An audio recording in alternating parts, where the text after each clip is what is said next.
สบายดีทุกคนวันนี้แอดกาซิมาแนะนำเว็บใหม่ที่สามารถหาเงินฟรีได้กับลงทุนมีใส่ฟรีกับใส่ลงทุนแต่ใส่ฟรีนี่ต้องอดทนเพราะว่ามันขุดดนแต่ใส่ลงทุนนี่ประมาณ1มื้อหรือว่า2มื้อ1มื้อสามารถถอนเงินเข้ากระเป๋าได้คันลงหลายได้หลายลงน้อยได้น้อยเนาะโอเคเดี๋ยวแอดจะมาสอนวิธีสมัครให้เฮากดลงทะเบียน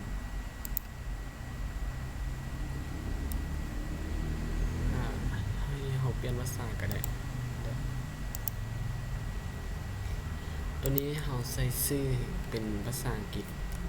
ตัวอย่างเด้อให้ใส่ชื่อเขาตามด้วยตัวเลขแล้วให้เขาใส่อีเมลให้เขาใส่อีเมลเขาที่ใช้ปัจจุบันนี้แล้วป้อนรหัสผ่านรหัสนี้เอา8ตัวขึ้นไปหลังจากที่ป้อนครบแล้วให้เฮานี่กดI'm not robot ให้เฮากดยืนยันตัวตนกดเข้าไปให้มันติ๊กถูกแบบนี้หลังจากกดเข้าไปแล้วให้เฮากดสร้างบัญชีแต่นี่แอดสร้างมาแล้วแอดจะสมัครเดี๋ยวแอดขอเข้าสู่ระบบก่อนเสียงดังก็ขอโทษขออภัยหลังจากที่เข้ามาหน้านี้มันบอกตอนแรกมันสิให้แต่10 รูเบิลแต่นี่แอดเติมมาแล้วมันก็จะเริ่มขุดไว้เดี๋ยวแอดขอเปลี่ยนภาษาก่อนตัวนี้มันรายได้ที่เราสามารถถอนได้และการฝากเงินการตลาดเป็นการที่เดี๋ยวแอดขอกดเข้าไปก่อน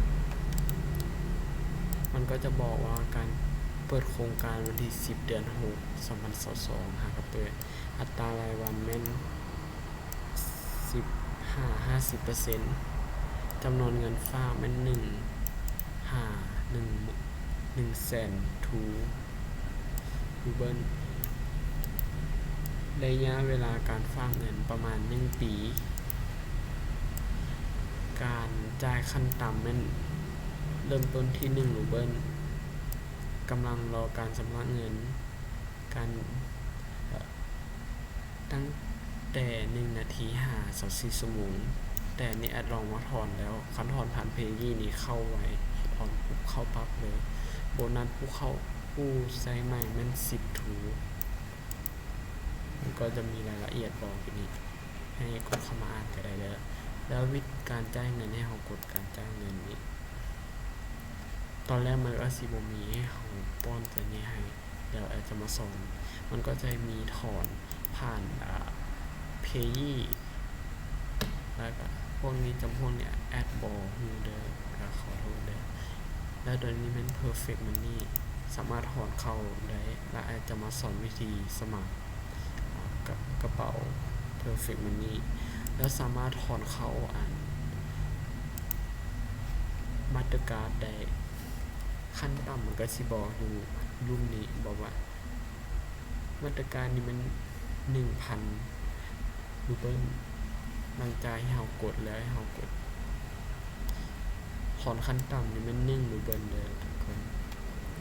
ให้เรามาใส่จำนวนอยู่นี่คันเรามี1 รูเบิลหรือว่าสูงกว่า1 รูเบิลใส่จำนวนอยู่นี่ใส่1แล้วก็เลือกเอาว่าจะถอนตัวใดเดี๋ยวจะมาสอนวิธีเพิ่มก่อนให้เรากดเข้าไปการตั้งค่าแล้วมีได้เอาที่อยู่มาใส่ที่อยู่ของกระเป๋าเงินมาใส่แล้วกดประหยัดหลังจากกดแล้วมันก็จะเพิ่มให้เราแบบอัตโนมัติเลยแล้ววิธีการอ้างอิงการเซิร์ชมุ่งให้เรากดการอ้างอิงมันก็จะบอกว่าโปรแกรมพันธมิตร 15% แบบเราเซิร์ชมุ่งมาเราก็จะได้ประมาณ 15% ให้เราลิงก์นี้ไปเซิร์ชมุ่งได้เด้อและวิธีการฝากเงินแอดจะมาสอนวิธีการฝากเงินพร้อมกันเลยให้เรากดเข้าไปที่เพิ่มเงินสมทบ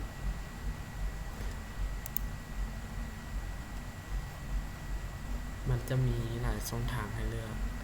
แต่แอดจะเติมผ่านเพจยีให้เราเอาที่อยู่ของเพจยีมาคัดลอกไปเดี๋ยวแอดจะมาเติมให้เบิ่งเดี๋ยวแอดจะมาสอนวิธีการสมัครกระเป๋าเพจยีมันสามารถ exchange เหรียญได้หรือว่าเรียกเป็นเหรียญได้ให้เรากดตัวนี้เลือกเหรียญที่จะ exchange แอดจะแลกเป็นแอดจะแลกบนเลย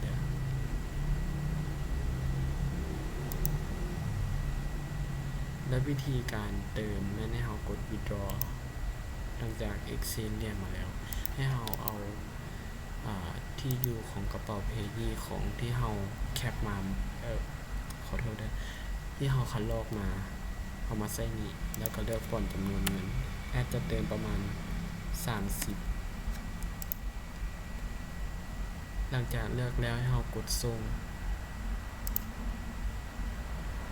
ถ้าแบบนี้แล้ว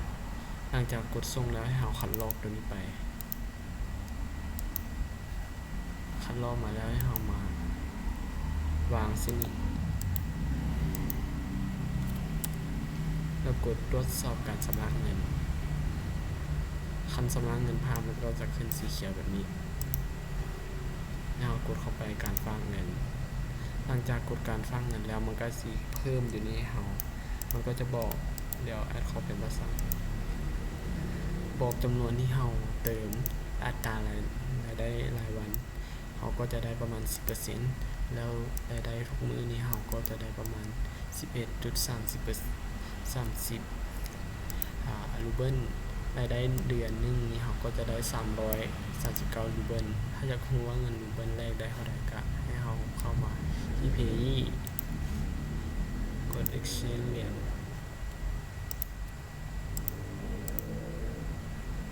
เดี๋ยวสมมุติว่าเราจะแลกประมาณ100รูเบิลเราก็จะได้ประมาณ 1.66 ดอลลาร์หรือว่า 1,000 รูเบิลเขาก็จะได้ 16.69 ดอลลาร์คันได้ 10 รูเบิลเขาก็จะได้ 0.16 ดอลลาร์ตัวนี้หาง่ายเดี๋ยวตัวนี้นะฝากขั้นต่ำเป็น1 รูเบิลเดี๋ยว 1 รูเบิลมีเท่ากับ 0.01 ดอลลาร์คันเป็น TRX ก็จะประมาณ 0.2 TRX ขั้นต่ำแม่น 0.279329 TRX เด้อเขาสามารถเติมขั้นต่ำนี้ได้สูงขั้นต่ำนี้ก็ได้เด้อและแอดจะมาสอนวิธีการสมัครกระเป๋าเพจยีและวิธีการหับเงินจากการขูดเป็นร้อยให้เรากดถอนรายได้หลังจากกดถอนแล้วถ้าแบบนี้ได้อาจจะทราบเลยหลังจากกดถอนแล้วมันก็จะขึ้นโซอยู่ในเรากะบ่มีหยังหลายก็ขอตัวลาไปก่อนถ้าคลิปนี้มีประโยชน์ก็กดไลค์กดแชร์กันเด้อเพื่อเป็นกำลังใจในการเฮ็ดคลิปอีกก็บ่มีหยังหลายละแอดก็ขอตัวลาไปก่อนขอบใจ